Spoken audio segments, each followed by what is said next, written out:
There you hear it, former President Donald Trump going on the attack against Nikki Haley in New Hampshire. Here's a look at the latest New Hampshire poll, according to Suffolk and the Boston Globe. Trump at 50%, Haley at 34%, and there you see Governor DeSantis polling at 5%. And in serious news, Haley was reportedly off the campaign trail for much of the day yesterday with her father hospitalized. Her campaign not giving much details, but she did return last night for a rally. ABC News saying her father is reportedly doing okay. And Florida Governor Ron DeSantis is reportedly done in New Hampshire, in and out. He's said to be shifting his campaign from the Granite State, again, focusing on South Carolina, as we've been reporting here on National Report. Political panels here to weigh in. Karoline Leavitt is the Trump 2024 National Press Secretary. Howie Carr, host of the Howie Carr Show. It airs on Newsmax too. Welcome to you both. Thanks for coming on. Karoline, by the way, congrats on the new gig, the official National Press Secretary for Trump. It must be busy time considering all the primaries underway.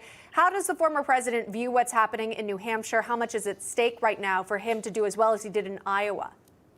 Yeah, well, thank you, Emma. And it is a busy time indeed, and it's a historic time. President Trump had a massive, unprecedented victory in the Iowa caucuses, winning 98 of 99 counties, winning every single demographic across the board. And I can tell you that momentum has certainly followed him here to my great home state of New Hampshire. He had a big rally in Portsmouth, New Hampshire last night. He'll be on the road here every single night between now and Tuesday's primary. And he continues to remain in a dominant position in the public polling as Nikki Haley continues to crumble amongst Republican primary voters as they learn more and more about her record. The truth is, Nikki Haley cannot be trusted on the issues that matter to New Hampshire families. At the top of the list, that is immigration. Nikki Haley supports amnesty. She was opposed to President Trump's border wall. And most concerningly, she was caught on camera saying that illegal immigrants are not criminals. That is a statement that Republicans in New Hampshire most certainly disagree with. She also was caught on camera yesterday saying that she will in fact raise the retirement age for Social Security. And she also has pledged to implement a 23% national sales tax. Here in New Hampshire, we don't have any sales tax. That would really hurt low-income, middle-class, hardworking families who are already being crushed by Bidenomics. So for those reasons, New Hampshire voters will reject Nikki Haley next Tuesday, and it will send President Trump on his way to the nomination.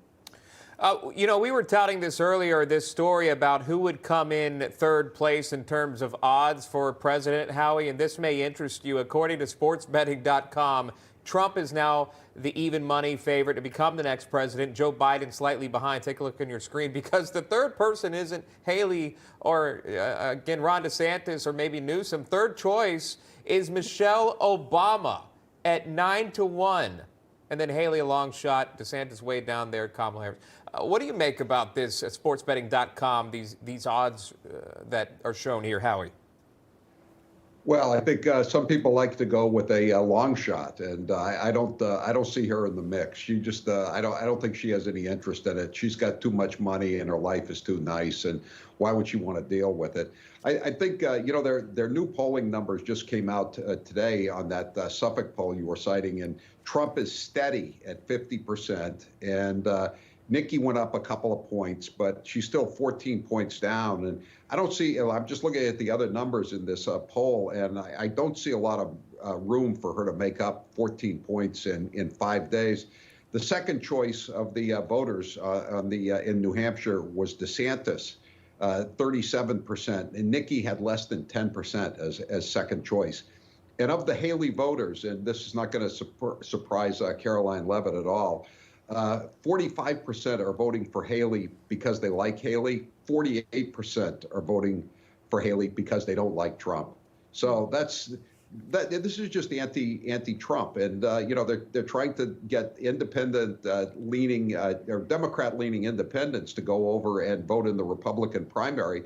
But now the Democrats are trying to mobilize an effort to get write-in votes for Joe Biden because he's not on the ballot.